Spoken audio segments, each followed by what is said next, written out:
BPSC TRE शिक्षक भर्ती के अभ्यर्थियों को फोन करके पैसे की मांग की जा रही है और फोन करने वाले बोल रहे हैं कि हम बीपीएससी ऑफिस से बोल रहे हैं। अभ्यर्थियों का नाम, डेट ऑफ बर्थ, पिता का नाम, सारा डिटेल सही बताया जा रहा है और पैसे की मांग की जा रही है। कितना पैसा दीजिए तो आपका सिलेक्शन हो जाएगा, नहीं दीजिएगा तो नहीं होगा। सबसे बड़ा सवाल है कि आखिर इन लोगों के पास डाटा कैसे आ रहा है, ये डाटा लीक कहाँ से हो रहा है? क्या बीपीएससी ऑफिस के अंदर से डाटा लीक हो रहा है, साइबर कैफे से हो रहा है, या कुछ कोचिंग संचालक, कोचिंग शिक्षक जो पेपर लीक धांधली सेटिंग में संलिप्त रहते हैं, कहीं वो लोग भी तो डाटा लीक नहीं कर रहे हैं? तो इसकी जांच होनी चाहिए। हम नीतीश कुमार जी से ये मांग कर रहे हैं कि लाखों शिक्षक अभ्यर्थियों के हित में आप पूरे मामले की निष्पक्षता के साथ जांच करवाई जाए और जो भी इसमें संलिप्त हो उन सब पे कठोर कानूनी कार्रवाई की जाए, क्योंकि इसी परीक्षा का पेपर लीक हुआ था। जब 15 मार्च को परीक्षा हुई थी तो पेपर लीक हुआ था। अब जब पुनः परीक्षा हुई है तो पैसे की मांग की जा रही है फोन करके खुलेआम। इस तरह की घटना कम से कम प्रतियोगी परीक्षा में नहीं हो रही थी बिहार में कि पैसे की मांग खुलेआम फोन करके की जाए, और टीआरई में खुलेआम पैसे की मांग की जा रही है। और एक गिरोह ऐसा है जो डॉक्यूमेंट्स की मांग कर रहे हैं कि आप ओरिजिनल डॉक्यूमेंट्स जमा कीजिए हमारे यहाँ और जब रिजल्ट हो जाएगा तो आपको 16 लाख रुपया देना पड़ेगा।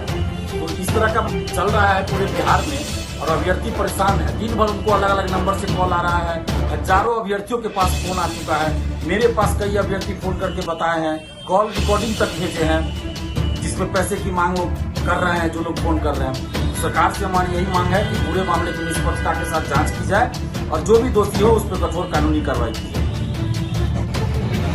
बीपीएससी टीआरई शिक्षक भर्ती के अभ्यर्थियों से फोन करके पैसे की मांग की जा रही है और फोन करने वाले ये बता रहे हैं कि हम बीपीएससी ऑफिस से बोल रहे हैं। अभ्यर्थियों का नाम, डेट ऑफ बर्थ, पिता का नाम, सारा एड्रेस सही बता रहे हैं और ऐसा करके वो अभ्यर्थियों में विश्वास जगा रहे हैं कि हम सही में बीपीएससी ऑफिस से बोल रहे हैं और पैसों की मांग कर रहे हैं। कोई 1 लाख मांग रहा है, कोई 1.5 लाख मांग रहा है, कोई 40,000 मांग रहा है कि आप दीजिए इतना पैसा, आपका सिलेक्शन हो जाएगा। पैसा नहीं दीजिएगा तो आपका सिलेक्शन नहीं होगा। और इस तरह अभ्यर्थियों से पैसों की ठगी की जा रही है। हमारे पास कई अभ्यर्थियों का फोन आया, यहाँ तक कि कॉल रिकॉर्डिंग भी आया है।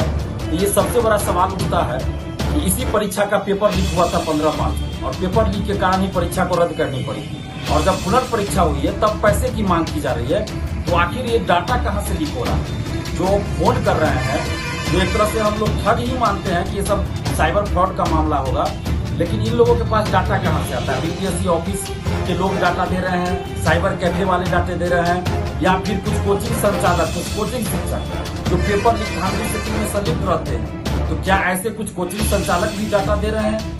तो कहाँ से आखिर डाटा लीक हो रहा है? इसकी जांच होनी चाहिए। हम नीतीश कुमार जी से ये मांग कर रहे हैं कि आप गुणवत्तापूर्ण शिक्षा की बात कर रहे हैं कि हम बीपीएससी से शिक्षक भर्ती कर रहे हैं और दूसरी तरफ पैसों की खुलेआम पैसे की मांग की जा रही फोन करके। इस पूरे मामले की जांच की जाए कि आखिर ये डाटा लीक कहाँ से हो रहा है, कौन है इसके लिए दोषी, और जो भी दोषी हो, जो भी संलिप्त हो, उन सभी पे कठोर कानूनी कार्रवाई की जाए।